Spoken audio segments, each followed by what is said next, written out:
રાંધણ છઠ દર વર્ષ શ્રાવણ માસના કૃષ્ણ પક્ષની છઠની તિથિને રાંધણ છઠ તરીકે માનવામાં આવે છે.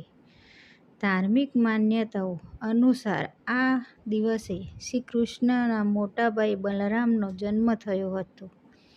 એટલા માટે મહિલાઓ પોતાના પુત્રના લાંબા આયુષ્ય અને સમૃદ્ધિની કામના માટે ઉપવાસ રાખે છે. ગુજરાતમાં આ દિવસે રાંધણ છઠ તહેવાર મનાવવામાં આવે છે. રાંધણ છઠના બીજા દિવસે શીતળા સાતમે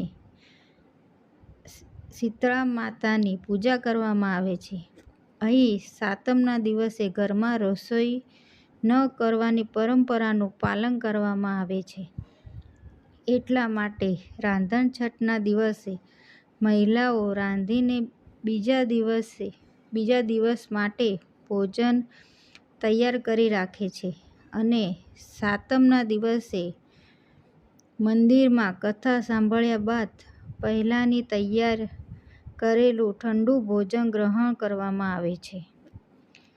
રાંધણ છઠના દિવસે લોકો ઘરે ઘરે નવા પકવાન અને વ્યંજન બનાવતા હોય છે. આ દિવસે આખો દિવસ દરેક ઘરમાં નવી વાનગીઓ બનાવવામાં આવે છે અને બીજા દિવસે એટલે કે શીતળા સાતમના દિવસે છઠના દિવસે બનાવેલું ભોજન અને પકવાન બનાવવાનો મહિમા છે,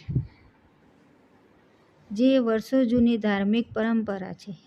શીતળા સાતમના દિવસે શીતળા માતાની પૂજા કરી ઠંડા ભોજન આરોગવામાં આવે છે.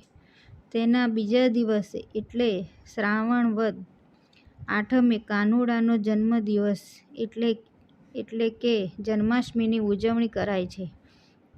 આ બધી વાનગીઓ બનાવ્યા પછી રાંધણ છઠની રાતે ઘરમાં ચૂલાની સાફ સફાઈ કરાય છે.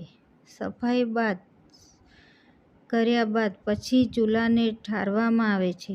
રાંધણ છઠ ગેસ કે ચૂલાની પૂજા કરે છે. ચૂલો ઠંડો કર્યો પછી તેનો ઉપયોગ કરવામાં આવતો નથી.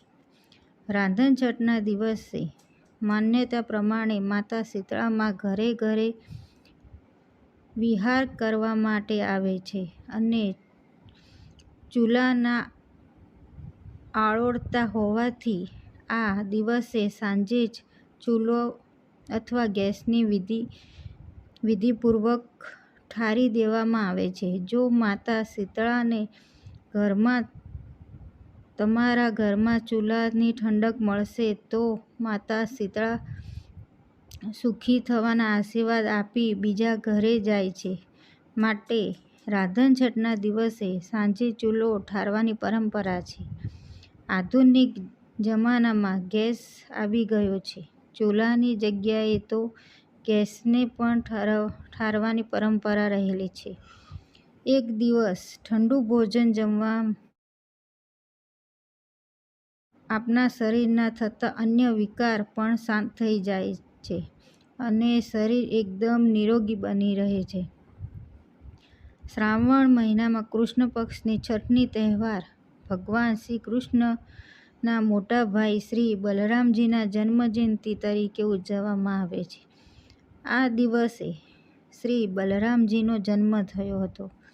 શ્રી બલરામજીનું મુખ્ય શસ્ત્ર એ હળ છે. આ કારણોસર તેમને હલાધર પણ કહેવામાં આવે છે. આ ઉત્સવનું નામ શસ્ત્રના નામ હળ પરથી રાખવામાં આવ્યું છે. ભારતમાં કેટલાક પૂર્વી ભાગોમાં તેને લાલાય છઠ પણ કહેવામાં આવે છે. કેવી રીતે પૂજા? સવારે જલ્દી ઉઠી સ્નાન કરી સાફ વસ્ત્ર ધારણ કરવા જોઈએ. ત્યારબાદ વિધિ વિધાનથી પૂજા અર્ચના કરીને નિહારતા વ્રત રાખો. ત્યારબાદ સાંજના સમયે પૂજા કર્યા બાદ ફળાહાર કરવામાં આવે છે.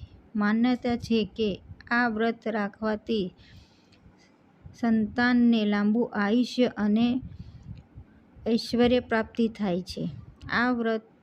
આ વાતનું ધ્યાન રાખવું જરૂરી છે. આ વ્રતમાં કેટલા નિયમોનું પાલન કરવું એ જરૂરી હોય છે. હલ છઠ વ્રતમાં ગાયનું દૂધ અથવા દહીંનો ઉપયોગ કરી શકાય નહીં. આ ઉપરાંત ગાયનું દૂધ અથવા દહીંનું સેવન કરવું પણ પ્રતિબંધિત માનવામાં આવે છે. આ દિવસે માત્ર ભેંસનું દૂધ અથવા દહીંનું સેવન કરવામાં આવે છે. આ ઉપરાંત હળની ખેડવામાં આવેલું કોઈપણ અનાજ અથવા ફળ પણ ખાઈ શકાય નહીં.